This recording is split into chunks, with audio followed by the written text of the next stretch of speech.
विवेक नहीं रहता, वह तुरंत स्वीकार लेता है। अगर विवेक विचार करे तो फिर अहंकार कैसा? या तो विवेक रहेगा या अहंकार रहेगा। तो तुरंत निकलकर मायावी का पीछा किया। जब मायावी को बचाने का उपाय न सूझा तो गुफा में बैठ गया। इस अंधेरी गुफा में न बैठता फिर बाली के लिए कोई समस्या नहीं थी। पर यही बाली के चरित्र का दुर्भाग्यपूर्ण पक्ष है। हम देखें तो बाली सद्गुण और पुण्य का प्रतीक है। बाली सद्गुणी भी है और पुण्य भी है। बाली देव पुत्र है, आखिरकार इंद्र का पुत्र है, उसमें सद्गुण भी है। बाली ऋषि मुनियों का सम्मान करता है, रावण की तरह उनका खून नहीं पीता, बेइज्जती नहीं करता। इसकी उसकी पत्नी भी रावण की तरह उठाता फिरता नहीं घूमता है। लेकिन अहंकार जो न करवा ले। सुग्रीव की पत्नी को पहले नहीं उठाया, तब उठाया जब उसे लगा कि मेरे अहंकार को चुनौती दे रहा है। अहंकार में आदमी कुछ भी करता है, धर्म ही करता है। तो रामचरितमानस में गोस्वामी तुलसीदास जी मायावी का परिचय देते हैं। मैं दानव का पुत्र है मायावी। मैं दानव कौन है? जिससे लंका का निर्माण किया, जिससे लंका को सजाया था, संवारा था। घटना भले त्रेता युग की हो, लेकिन मैं और माया आज भी हम सबके जीवन में है। गोस्वामी जी ने जो 4 घाट का वर्णन किया है, जिसमें चौथा घाट गोस्वामी जी का है। गोस्वामी जी सबसे पहले खुद ही कथावाचक थे, खुद ही उस घाट के कथावाचक है। पहला घाट कौन है? याज्ञवल्क्य और भारद्वाज जी का। दूसरा घाट माता पार्वती और भगवान शिव का। तीसरा घाट काकभूषुंडी और गरुड़ का घाट है। चौथा घाट गोस्वामी जी और साधु समाज का, संत समाज का घाट है, यानी हम सब का घाट है, ये भी कह सकते हैं।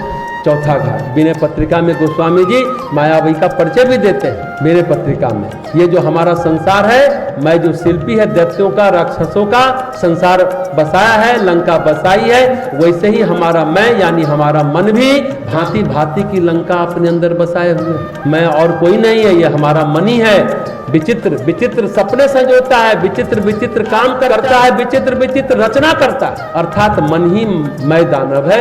मायावी कौन है? उस मैं दानव का बेटा, अर्थात मन का संकल्प, मन का विकल्प, मन की इच्छाएं, मन की कल्पनाएं, ये सब कौन है? ये सब ही मायावी है। मैं दानव का बेटा है। मन में जो चाहना, इच्छा, कामना, ये सब मायावी है। अर्थात क्या करना चाहिए? इन सब से दूर रहना चाहिए। इस कथा को सुनकर के, बाली की कथा, अहंकार की कथा को सुनकर ही लगता है मायावी बैठ गया जाकर अहंकार की गुफा में।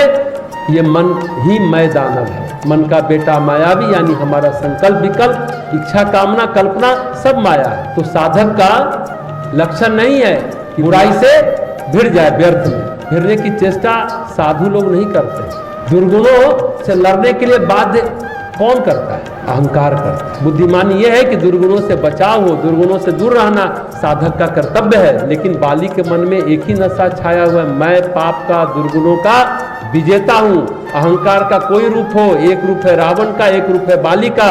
बाली पुण्यात्मा है, यह बोलना अहंकार है। मैं पुण्यात्मा हूँ, अगर कोई खुद से बोलता है तो अहंकार बोल रहा है। तो मैं जब तक है, आप भले शक्तिशाली बन सकते हैं, पुण्य के बल पर वैभववान बन सकते हैं, विभूतिवान बन सकते हैं, लेकिन आध्यात्मिक नहीं हो सकते। इसलिए मैं का बेटा यानी मैं संकल्प चुनौती देता है, तो उसे स्वीकार कर लेता है बाली की तरह। स्वीकार करने के बाद पर्वत की उस गुफा में प्रविष्ट कर जाता है।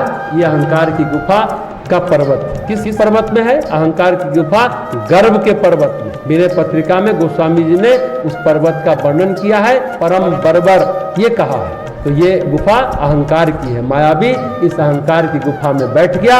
अब बाली का अहंकार इतना बड़ा है कि सुग्रीव से कहा कि मैं इस 15 दिनों में हरा दूंगा। ऐसा दावा कोई साधु या संत करता ही नहीं। ऐसा दावा अहंकारी व्यक्ति ही करता है। कर भी सकता है, नहीं भी कर सकता है 15 दिनों में। अगर साधक ऐसा मानता है कि निश्चित ही दुर्गुणों को हराने के लिए मैं इतने दिनों में साधना करके कर लूंगा, तो फिर वो गड़बड़ है। और इतने दिनों में दुर्गुणों को हराने में सफलता प्राप्त कर लूंगा, ये साधक का अहंकार है। बाली ने ऐसी ही घोषणा करने की भूल की।